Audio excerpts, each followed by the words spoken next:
ছোট, কি হয়েছে? ছোট, কইছিলাম কি, আমগো তো সব সময় ডাইল ভাত রান্না করি। তোমার ভাই তো ওই রকম বাজার সদাই করতে পারো না, ভালো মন্দ আনতেও পারে না। সব সময় আমারে আমরা ডাইল ভাত দিয়ে ভাত দিই, তাই খায়া থাকে। এখন তুমি তো আজকে একটু ভালো মন্দ রাঁধছো, তোমার বাপের উছিলায়।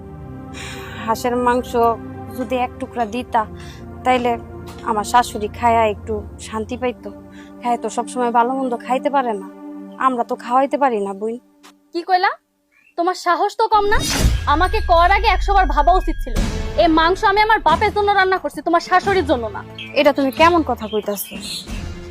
তোমার নিজের বাপ দেখা তারে তুমি আপ্যায়ন করে খাওয়াইতাছো, আর তুমি ভুইলা যাইতাছো তুমি যা সংসার করতাছো তারই মা। কিন্তু তার জন্যই আমি চাইছি, আমার নিজের জন্য চাইনি। থাক থাক, আমাকে না তো শিখাইতে হবে না কোনটা শাশুড়ি আর কোনটা বাপ, এটা না আমি খুব ভালো মতোই বুঝি। আচ্ছা বাদ দাও, তোমার কথাটাই মানলাম। তুমি যদি এই হাঁসটা একটা কাজের মহিলা দিয়ে রান্না করাইতা, তাহলে তো একটু হইলেও দিতা দিতা না? মনে করো আমি এই কাজের মহিলাটা, আমার ওইটা মনে করে একটা টুকরা মাংস দাও বই, দাও, আমি ওইটাই আমার শাশুড়িরে খাওয়াম। বাবা, শাশুড়ির জন্য কি দরদ! এতই যখন দরদ উতলায় পড়ছে, তাহলে একটা হাঁস নিয়ে এসে রান্না করে খাও না কেন? আর তুমি ঠিকই কইছো, কাজের মেয়া। তুমি তো গরিবের মাইয়া, এই জন্য তুমি কাজের মেয়ের পরিচয়টা ঠিকই দিছো। এক কাম করো, এই যে লোকের বাসায় কাজ করো, কইরা যে টাকাটা পাবা, ওই টাকা দিয়ে বাজার থেকে একটা হাঁস আনো, আনার পরে শাশুড়িকে খাও, বুঝতে পারছো?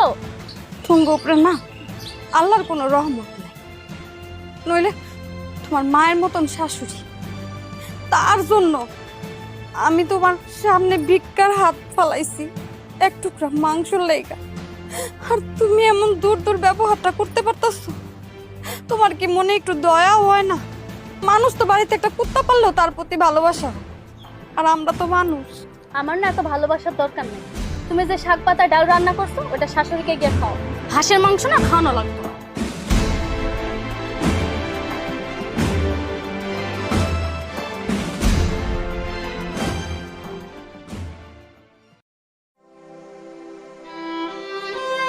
আম্মা, আম্মা, উঠেন, কয়টা খায়ালো না, আপনার তো ওষুধ খাওয়ার সময় হয়ে গেছে।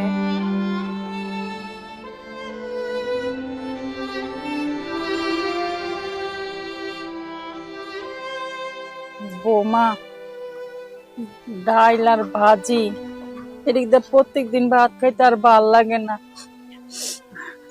বৌমা, আমি গন্ধ পাইছি,